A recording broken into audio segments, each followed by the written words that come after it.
নমস্কার বন্ধুরা, লিপিকা ডায়েরিতে তোমাদের সবাইকে অনেক স্বাগত জানিয়ে শুরু করছি আমি আমার নতুন একটি ব্লগ। তো কেমন আছো তোমরা সবাই? আশা করছি সবাই অনেক ভালো আছো, আর আমিও অনেক ভালো আছি। তো দেখো আজকের সকালটা এই যে শুরু করছি মাছ দিয়ে। দেখো এই যে দাদা একটা মাছের মধ্যে সাপ পেয়েছে দেখো, আর ওই দেখো দুইখানা সাপ, ওই যে ওই সাপ দুটো কী বলো তো মারা গেছে। এই মাছগুলো হচ্ছে আমাদের বত্তির বিলে জালে বেঁধেছে এই মাছগুলো। তো আমার বর জাল কিনেছে, আর এই দাদা গিয়ে সেই জালগুলো সব পেতে রেখেছিল।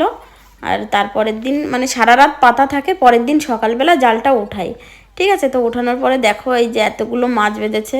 এই শিঙি মাছ, ওই একটা আছে ওই যে মাগুর মাছ, তারপরে ওইখানে কি ছোট ছোট চুচড়ো মাছ ফাছ অনেক কিছু আছে। আর দেখো সাপ, দেখো ওই সাপ, তোমার হচ্ছে এই সাপগুলোর কি নাম যেন বেশ বলেছিল। আর এই যে দেখো এইগুলো হচ্ছে কুচে, যেটা ওই যে কুচে মাছ বলে না, ওইটা। তো এই যে দেখো ওই একটা সাপ দেখো কিভাবে চলে যাচ্ছিল। আর ওই দাদার ছেলে না প্রচণ্ড সাপ ধরতে পারে। আর এই যে দেখো মাছগুলোকে একটা বালতিতে রেখেছে, আর কুচে মাছগুলোকে আর একটা বালতিতে রেখেছে। আর এই যে ছোট ছোট যে মাছগুলো, দেখো সাপটা কি কালো বাবা, পুরো কালো মিসমিস করছিল। এটাকে নাকি মেটে সাপ বলে, ওরা কালকে বলছিল মেটে সাপ। তো দেখো আবিরেরও ভয় নেই, আবিরও কিন্তু ওই মাছগুলো বলছে কি মা আমি একটু ধরবো। বললাম না, এমনিতে তো শিঙি মাছে কাঁটা দেয়, তারপরে আবার ওই কুচে ধরার কথাও বলছিল ও। ঠিক আছে, আমি বলছিলাম না ধরিস না, যদি হাতে ফাতে কামড়ে দেয়। আমার তো প্রচণ্ড ভয় লাগছিল, আর ওই কুচে মাছগুলো দেখলে আমার প্রচণ্ড করে ভয় করে। ঠিক আছে, তো তোমরা এই পুরো ভিডিওটা দেখতে থাকো, আমাদের এই মাছগুলো মানে ধরা বা কী কী করছি আমরা এই মাছগুলো দিয়ে সবই দেখাবো। দেখো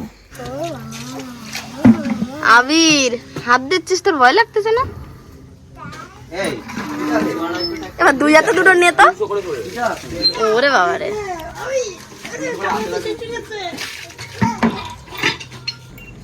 এই যে দেখো এতগুলো কুচে মাছ বেঁধেছিল। তো এগুলো তো পুরো সাপের মতন দেখতে, আমি তো এগুলো দেখলে 25 হাত দূরে থাকি, কিন্তু আমার ছেলের দেখো একটুও ভয় নেই, ও কীভাবে ধরছে মাছগুলো, পুরো মানে কিভাবে পাকায় আর সেইভাবে ধরে। এতগুলো কুচে বেঁধেছে। আর এই যে দেখো এতগুলো শিঙি মাছ এই জালে বেঁধেছে, দেখো কি বড় বড় সাইজের শিঙি। দেখো শিঙিগুলো দেখেই কেমন মন ভরে যাচ্ছে। আমার কিন্তু খুব ভালো লাগে শিঙি মাছ খেতে, অবশ্য আমাদের বাড়ির সবাই আমরা শিঙি মাছটা খুব ভালো খাই, শিঙি মাছ মাগুর মাছ। তো দেখো এতগুলো শিঙি মাছ বেঁধেছিল, আর শিঙি মাছগুলো সাইজ দেখেছো খুব সুন্দর। তো আমরা কিছুটা নিয়েছিলাম, দাদাদের কিছুটা দিয়েছিলাম।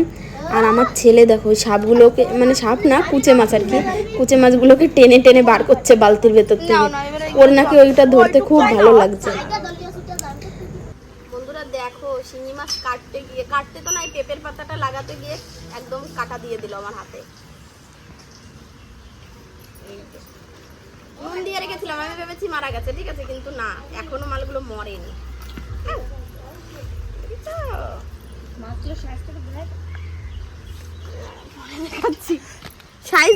আজকে সকাল থেকে এই মাছগুলো দেখতে দেখতে বন্ধুরা টাইমটা চলে গেছে। ঠিক আছে, এই রান্নার এদিকে দেরি হয়ে যাচ্ছে। আমি দিদিকে বললাম দিদি তাহলে তুমি তাড়াতাড়ি মাছগুলো কেটে দাও, আমি এই পেঁপের পাতা ডুমুরের পাতা দিয়ে মাছগুলোকে পরিষ্কার করে দিই।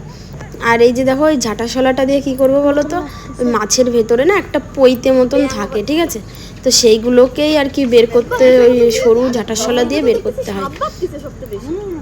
তো এখানে দেখো মাছের পেটে না আমার পেটগুলো ভরে ভরে পুরো ডিম হয়েছিল। শিঙি মাছের ডিমগুলো কিন্তু আমার খুব ভালো লাগে খেতে, শিঙি মাছের ডিমে কিন্তু আমার খুব টেস্ট লাগে। তো দেখো দিদি কি দারুণভাবে শিঙি মাছের ডিমগুলো পুরো গোটা গোটা বের করলো।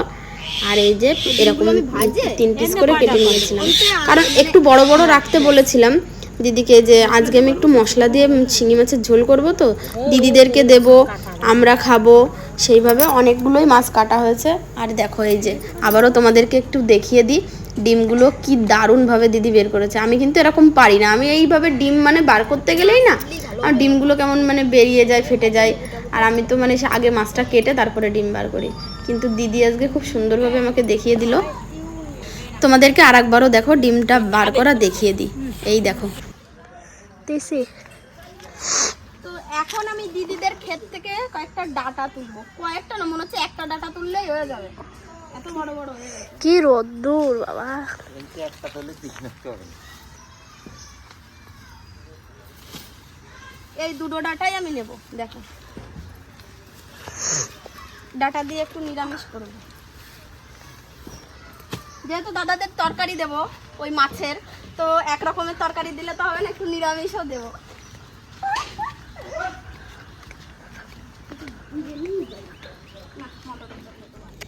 তারপরে দেখো এই যে রান্না বান্না সব কিছু করে দাদাদেরকে তরকারি দিয়ে এসে এই যে বাড়িতে রথের, আজকে যেহেতু রথ উৎসব, তো রথের এই আমার আবিরের এই রথটা না 8 বছরে কিনেছিলাম, তো এই রথটাকে এই যে দেখো সুন্দর করে সাজিয়েছি, কারণ আমার ছেলের বায়না যে ও এবছর রথ টানবে। আগের বছর একটু ছোট ছিল, তবে আগের বছরও খুব এনজয় করেছিল।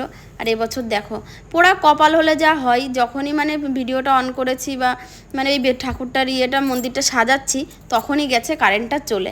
আর ঘরের মধ্যেটা দেখো কেমন একটা অন্ধকার ভাব, যেহেতু বাইরেটা হচ্ছে মেঘলা, মানে মেঘলা একটা ভাব হয়ে আছে, আর ঘরের মধ্যেটা এরকম অন্ধকার হয়ে আছে। সেই জন্যে কি আর বলবো, এত খারাপ লাগছিল, কিছু করার নেই। তো যাই হোক চলো, এইভাবে এই যে দেখো আমার জগন্নাথের রথটা। আমাদের সবাইকে জানাই শুভ রথযাত্রা।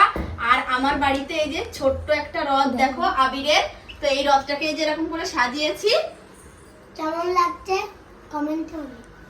তো এই রথটা সাজিয়েছি, আর এই যে এখন পুজোর জোগাড় যন্ত্র চলছে, পুজো করব। তো তোমরা পুরো ভিডিওটা দেখতে থাকো, মজা পাবে আমরা কিভাবে পুজো করি, কিভাবে কি করব, ঠিক আছে সবকিছু। এখানে ফল প্রসাদ আছে, এখানে মিষ্টি আছে, এখনো ফল সব কেটে পারিনি, সব এখনো আছে। তারপরে দেখো সব প্রসাদ টসাদ বানিয়ে আমি এই যে পুজো করতে বসে গেলাম। অঞ্জলি বলবো না, কারণ এটা অঞ্জলি নয়, আমি জাস্ট মনের মতন করে একটু মন্দিরটাকে সাজিয়ে আমি এভাবে নিজের মতন করেই পুজো করেছি। কারণ আমি না বাড়িতে এই ঠাকুরটার পুজো তো তেমন করা হয় না, আমার রাধা গোবিন্দর ফটো আছে, মা তারার ফটো আছে, আমি সেখানে পুজো করি। আর এই ঠাকুরটা না আমার মা দীঘা থেকে আমাকে এনে দিয়েছিল। তো যাই হোক করে যে আমি আমার মনের মতন করে এমনি পুজোটা দিলাম। দেখো আমার ঠাকুরটাকে কেমন লাগছে, কিউট লাগছে না? তো তোমরা কমেন্ট করে জানিও কেমন লাগছে সাজানোটা, ঠিক আছে?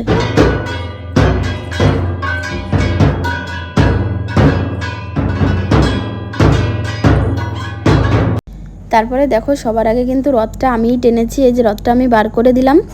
জয় জগন্নাথ, জয় জগন্নাথ, জয় জগন্নাথ। আমি এই যে রথটাকে বের করে দিলাম। এবার সব ছেলেপেলেরা মিলে ওই রথটাকে নিয়ে একটু কয়েকটা বাড়ি ঘুরবে, কারণ মানে কি বলো তো, ওরা একটু চাল নেবে, ওটা দিয়ে আবার একদিন খিচুড়ি বানিয়ে দিতে হবে সবাইকে প্রসাদ করে। তো এই যে আর আমার শাশুড়িও এখন একটু রথে পুজো দিয়ে নেবে। তো আমাদের এখানে রাস্তা তো ভালো না, এরকম হাতে করেই নিয়ে বেড়াতে হচ্ছে।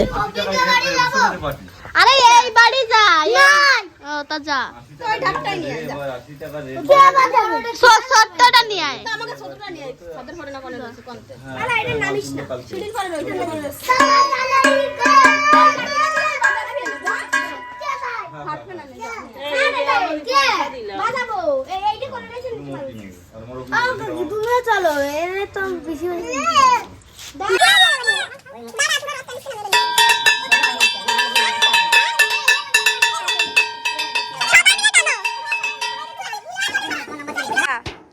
টানো টানো, জয় জগন্নাথ, জয় জগন্নাথ, জয় জগন্নাথ।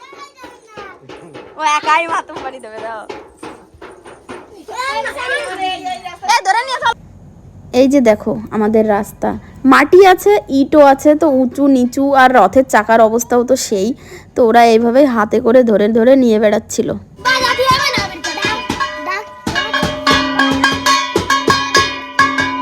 ভালোই দেখা যাচ্ছে, চল হ্যাঁ চল, নে ছাড়, এবার ছাড়, মাটিতে চলবে না, জয় জগন্নাথ, বাজাও বাজাও।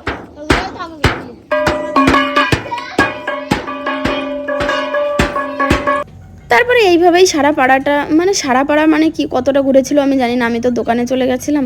তো এভাবে ওরা ঘুরেছিল কয়েকটা বাড়ি। তো আজকের ভিডিওটা আর বড় করবো না, ভিডিওটা এখানে শেষ করছি। ভিডিওটা ভালো লাগলে অবশ্যই লাইক কমেন্ট শেয়ার করে দিও, আর সবাই কমেন্ট করে কিন্তু আমাকে জানিও কে কে রথের মেলায় গেলে, ঠিক আছে? আমার তো আর রথের মেলায় যাওয়া হয় না। তো দেখা হবে নেক্সট ব্লগে, ততক্ষণের জন্য ভালো থেকো, সুস্থ থেকো, আমার ভিডিওটা দেখতে থেকো, টাটা।